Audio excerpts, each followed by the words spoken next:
द्रौपदी का जन्म। पांडवों का एक चक्र नगरी में रहते कुछ काल व्यतीत हो गया तो एक दिन उनके यहाँ ब्राह्मण करता हुआ एक ब्राह्मण आया। पांडवों ने उसका यथोचित सत्कार करके पूछा, देव आपका आगमन कहाँ से हो रहा है? ब्राह्मण ने उत्तर दिया, मैं महाराज द्रुपद की नगरी पंचाल से आ रहा हूँ। वहाँ पर द्रुपद की कन्या द्रौपदी के स्वयंवर के लिए अनेक देशों के राजा महाराजा पधारे हुए हैं। पांडवों ने प्रश्न किया, हे ब्रह्मोत्तम, द्रौपदी में क्या क्या गुण तथा विशेषताएं हैं? इस पर ब्राह्मण बोला, पांडवगण, गुरुद्रोण से पराजित होने के पश्चात राजा महाराज द्रुपद अत्यंत लज्जित हुए और उन्हें किसी प्रकार से नीचा दिखाने के उपाय सोचने लगे। इसी चिंता में एक बार वो घूमते हुए कल्याणी नगरी के ब्राह्मणों के बस्ती में जा पहुँचे।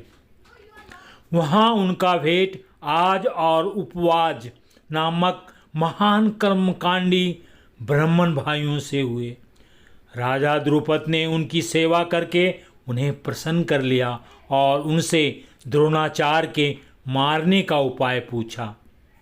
उनके पूछने पर बड़े भाई आज ने कहा, इसके लिए आप एक विशाल यज्ञ का आयोजन करके अग्निदेव को प्रसन्न कीजिए, जिससे कि वो आपको एक महान बलशाली पुत्र का वरदान दे देंगे। महाराज ने आज और उपवास से उनके कहे अनुसार यज्ञ करवाया। उसके यज्ञ से प्रसन्न होकर अग्निदेव ने उन्हें एक ऐसा पुत्र दिया जो संपूर्ण आयुध एवं कवच कुंडल से युक्त था।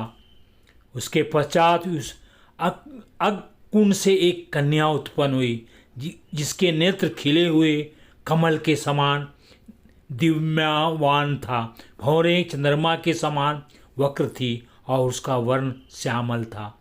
उसके उत्पन्न होते ही एक आकाशवाणी हुई कि इस बालिका का जन्म क्षत्रियों का संहार और कौरवों के विनाश हेतु हुआ है। बालक का नाम धृष्टद्युम्न और बालिका का नाम कृष्णा रखा गया। द्रुपद ने धृष्टद्युम्न को शिक्षा के लिए द्रोणाचार्य के पास भेजा और द्रोणाचार्य अपनी समस्त शत्रुता को त्याग कर उस बालक को विद्या प्रदान करने लगे। बालिका अब विवाह होकर अत्यंत लवणमयी हो गई है। उसी का स्वयंवर होने वाला है। उस ब्राह्मण के प्रस्थान करने के पश्चात पांडवों से भेंट करने व्यास जी आ पहुँचे। वेद व्यास ने पांडवों को आदेश दिया कि तुम लोग पंचाल चले जाओ। वहाँ द्रुपद कन्या पंचाली का स्वयंवर होने जा रहा है।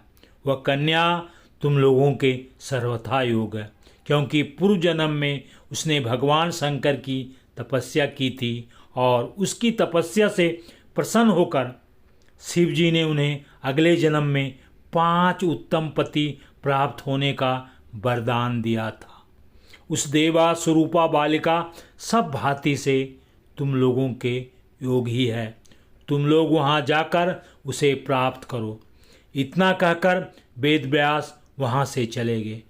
ये वीडियो अच्छा लगा तो कमेंट करें और हमारे चैनल को सब्सक्राइब जरूर करें। जय हिंद, जय भारत।